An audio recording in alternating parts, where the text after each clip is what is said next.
Oh shit, Jesus Christ, time for some act right. Christians, get your facts right.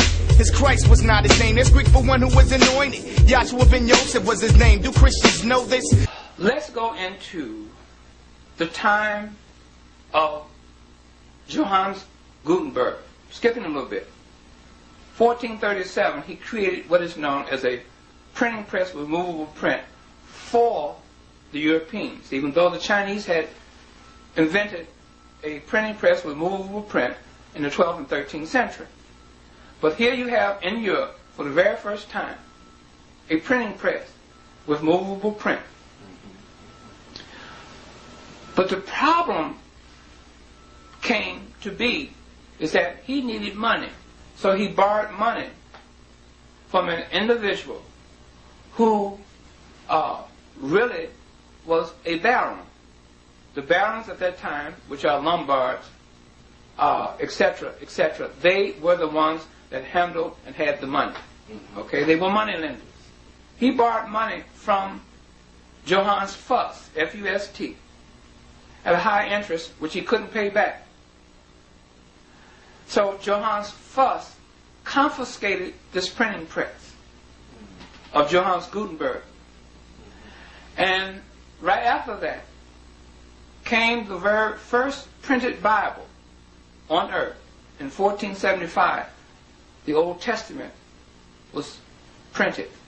This Old Testament consisted of the Pentateuch, first 5 books of Moses, and it's also called the Old Testament. The Old Testament, first 5 books of Moses, and the Pentateuch is all one and the same.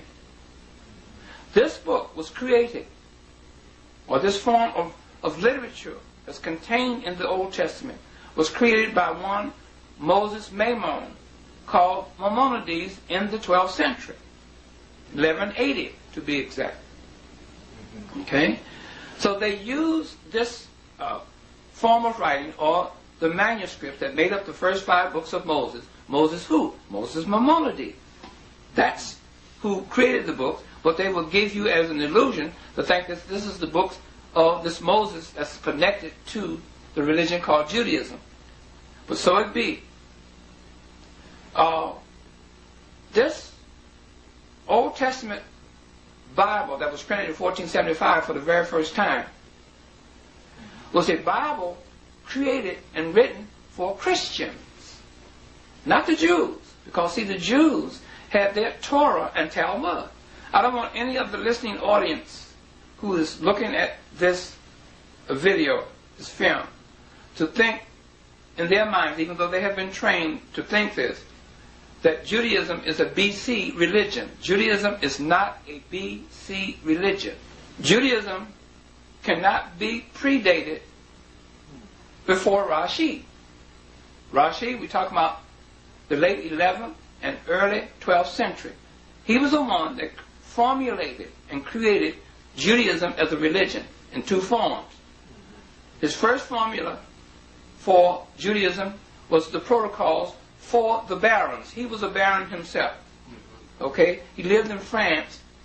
His family owned vineyards. It was grape growers. So these were barons. And today they are known as Jews. Okay? Now,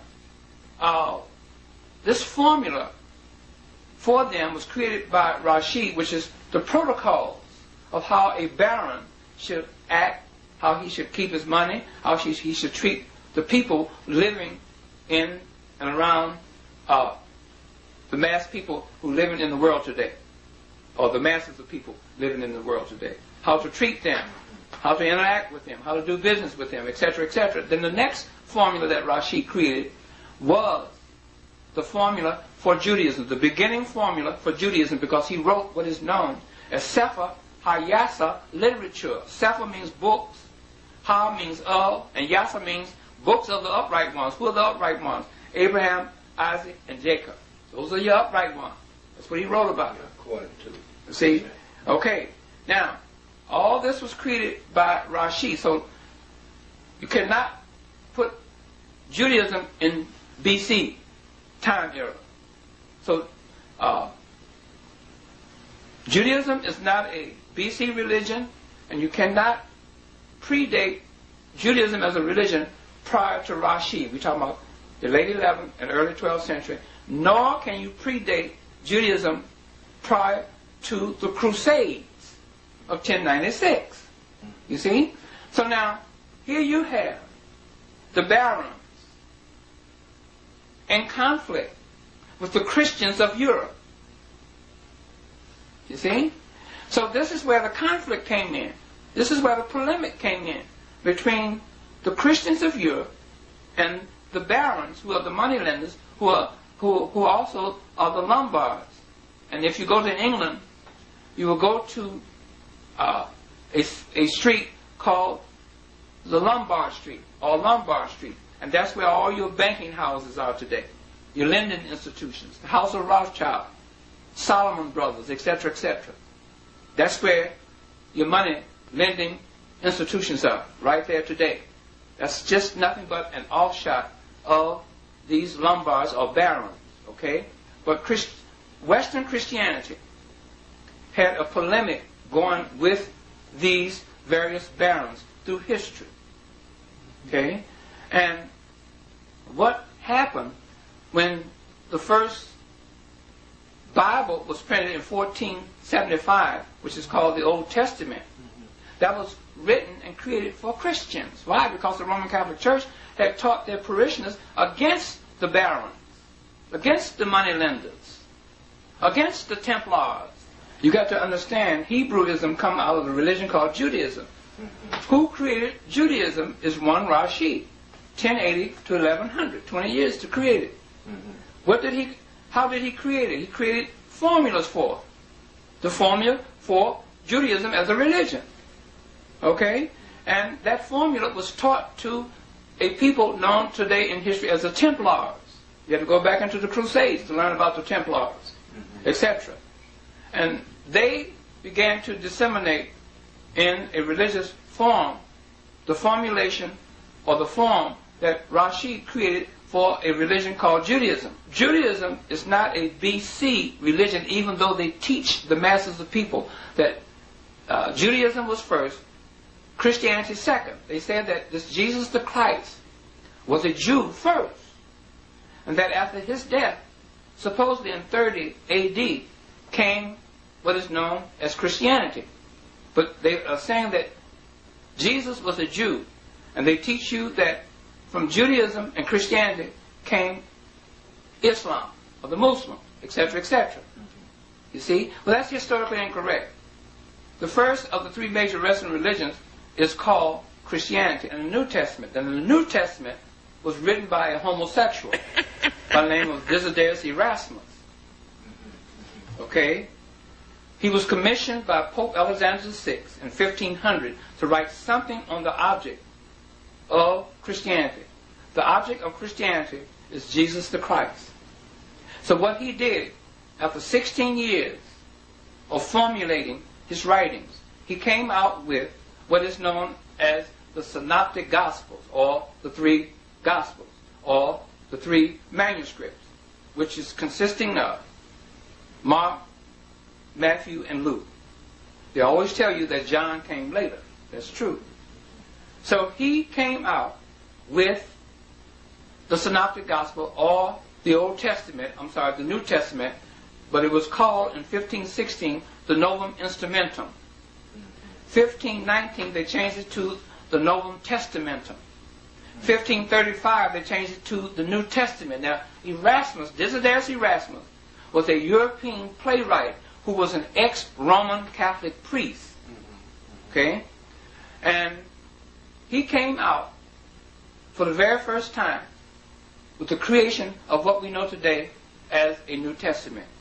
And then he went on and added 6 more other books to the New Testament, or the Novum Instrumentum, which is 1 and 2 Peter, 1 and 2 Corinthians, Galatians, and Epistles to the Romans.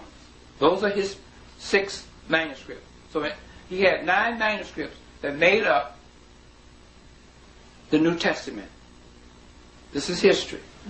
Okay? So, once you understand that the Old Testament and was written and came out of the religion called Judaism. And the New Testament was created separately, independent of the Old Testament, by one, Desiderius Erasmus, for the Roman Catholic Church. And it was put under one cover for the very first time by a man by the name of Jacob van Liesveld in 1527. See, I'm giving you a lot of history that no one else is giving you. 1527 is when they put the Old and the New Testament under one book. Okay, under one cover. That was done by Jacob van Liesveld, a Swedish theologian. And then in 1535, Martin Luther put the Old and the New Testament under one cover also. Let's go back during the creation of the King James Version that came out in 1611. A group of theologians led by Lancelot Andrewes created what is known as the King James Version. All this was financed by Jews, Jewish money. Okay? And in the King James Version, something happened. You know what happened? The fourth gospel came out. This is something else no one is telling you. The fourth gospel of John came out. And if you get a Bible concordance and you look up Jew in there, they will refer you to Jesus being a Jew in John. That's where Jesus first became a Jew, in the writings of the literature of John that came out in the King James Version.